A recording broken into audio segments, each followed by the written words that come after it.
ask you a question. Does this look like a wretched dumpster fire to you? First Liberty Live is on the road. We're in the Colorado Springs area. Lots of people come here on vacation, and the main attraction is Pikes Peak, 14,115 feet above sea level. When you sing the words, "Purple Mountain Majesty above the fruited plain," that's the mountain where those words were written. We're here as part of our series on Military Appreciation Month. If you would please, on FirstLibertyLive.com, click the big blue subscribe button. You'll be among the first to know when new episodes are released.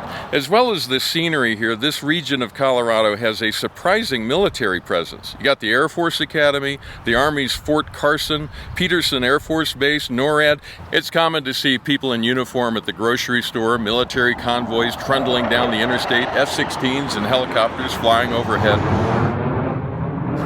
Given all that, it's not surprising that just north of Colorado Springs, in the town of Monument, a small town nestled against the Rocky Mountains, that you'll find this Veterans Memorial in the town cemetery. Let me show you what it says here on the stone. It's got the logos from the various branches of the military, including the Space Force, and then it says, "Only two defining forces have ever offered to die for you: Jesus Christ and the American soldier. One died for your soul, the other died for your freedom. We honor those who made freedom a reality." And next to this, there's a curved bench where you can sit and just think for a bit, maybe have a quiet conversation or a moment of reflection. And then over on the other end here, you have a familiar sculpture with the boots and the rifle and the helmet. You've seen this before. It's a tribute to the fallen soldier, and this is something that you see when they bring the fallen home again. So this is a somber place, a place of reflection, and it's also not surprising that there are those who want to rip this right out of the ground, and that's why we're here today to talk about it. My colleague Stephanie Taub is here. Hi, Stephanie. Hi, Stuart. First, tell me the story about how this got to be here. It's fairly new. It is fairly new. It just came up this last October. And so the story starts with a 16-year-old Eagle Scout named Michael. For his capstone Eagle Scout project, he decided to create a memorial to honor veterans in all of the branches of the military. It really drew upon his own experiences. He had personal, close family members that served. And so he wanted to make this memorial a reality. He spent almost 2 years designing it, raising the funds Privately, and figuring out how to really make it a reality, and that really should have been the end of the story. So that should have been the end of the story, but then the challenge showed up, not surprisingly. That's right. Some people don't like the fact that Michael used religious imagery to honor the veterans. So as you can tell from the inscription, he drew upon his Christian faith to really honor the sacrifices that all veterans have made for our freedom.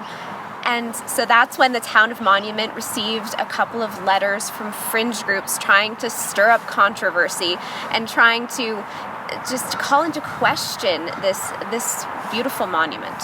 And the key problem from their point of view is the mention of Jesus Christ. Now, I just said the name. I'm in the same cemetery. I'm a private person speaking as a private citizen. How is that any different than what I just did? So that's exactly right. So what we have here, this monument is private speech. It is constitutional. It is privately donated, privately created, privately funded, and it's located on private plots within Monument Cemetery. Yeah, just like all the other tombstones here. I mean, if there are Bible verses on these or religious symbols, nobody would call that into question because it's understood, right? Now, the groups that opposed, the Military Religious Freedom Foundation, as we like to call them, the usual suspects, because they're the ones that tend to challenge these things, they took issue with the mention of Jesus, but they also, and I found this amusing, they went out of their way to say, we're not criticizing the Eagle Scout. Oh, no, we're not talking about the 16, because they realize the optics are bad if they're criticizing a young person.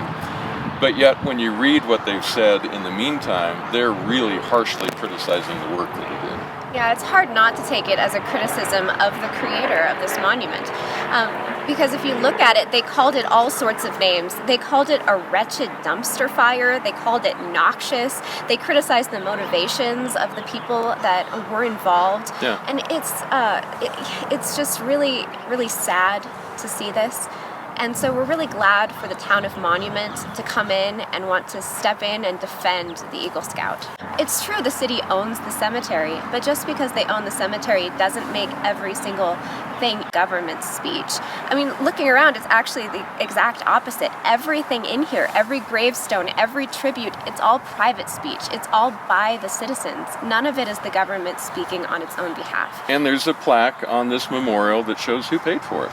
That's exactly right. You can look and it shows the list of everyone that donated to the memorial. Now, the town of Monument is not backing down. They wrote their own letter and sent it off. Tell me about that. That's right. So they sent a letter asking MRFF to apologize to the Eagle Scout for essentially, there are maybe appropriate ways to raise your concerns, but calling it names is just really not appropriate. So we're really proud of Michael, and we're also honored to be representing this town that wants to defend the Eagle Scout. And good for them for doing that. The only reason that these things ever get pushed back is because there are people who are willing to speak up and say, no, I've got freedom under the Constitution for private speech. In this case, they're defending the private speech of this Eagle Scout, and they're saying, you don't get to come in here and be a bully and tell us how to do this. That's exactly right. And every victory in these kinds of cases makes it easier for everyone to honor veterans in the future. Now, Monument's a small town, and most people probably will never visit here.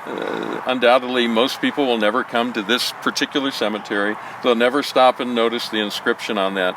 But yet, we feel this is an important case. Tell me why it's important to First Liberty to defend a case like this one. Yeah, I mean, we strongly support defending veterans memorials. And if there's any issue that really should unite Americans, it's the fact that we should appreciate our veterans. And unfortunately, we know there are some groups that want to come in and create controversy where there really shouldn't be any, where Americans are all agreed. And so we really want to make these sorts of controversies a thing of the past. And whatever context that comes up in, if you're talking about an official government monument in front of a courthouse, for example, or if you're just talking about a high schooler who wants to use his voice to honor veterans, all of those are important, and we want to defend the rights in every context. And we've done that, and it's important for us to point out the Bladensburg Veterans Memorial in Maryland on the East Coast. We won a Supreme Court victory that was a challenge to that particular memorial. On the West Coast, the Mount Soledad Veterans Memorial, visible, a huge cross on top of the highest point in that area near San Diego, won that one on the West Coast, and now here in the shadow of Pikes Peak, we're going to defend this one, and I believe we'll win this one as well. But what's significant to me is there's not just one way to win these, because Bladensburg was different than Mount Soledad. Explain the different ways that we can go about winning these cases. So context matters. You really have to look at, is it the government speaking? In which case, Bladensburg tells us you have to look at the history, you have to look at the whole context, what it's getting at. And then, or is it a private person speaking? In which case, they're free to draw upon their faith or lack of faith to express themselves. And so context really matters. And that's the point. That's what we have to remember. Yeah. And the Mount Soledad case, I mean, specifically, reminds me the most of this one, because it was a cross that was on public property, and then they sold the property to make it private that's underneath the cross, and the Supreme Court said that's a good solution. This is a memorial on private property, so it's the closest, even though in scale it's a lot smaller and not nearly as visible, but it's the same kind of argument as Mount Soledad. Is that correct? When you're talking about private speech, it's very different from government speech. And so you definitely, citizens have a right to express themselves in a religious way. And so Mount Soledad stands for that. All right. What happens next with this one?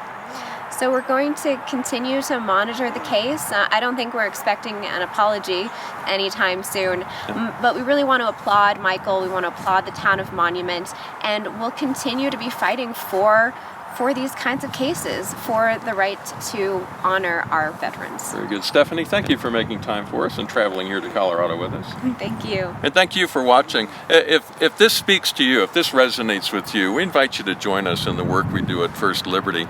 On the firstlibertylive.com page, at the very top, there are two buttons, a blue one that says subscribe, That way, we like keeping in direct contact with you because with cancel culture and woke culture, a lot of channels are being shut down these days. We like to have that direct connection so that we can continue to communicate with you.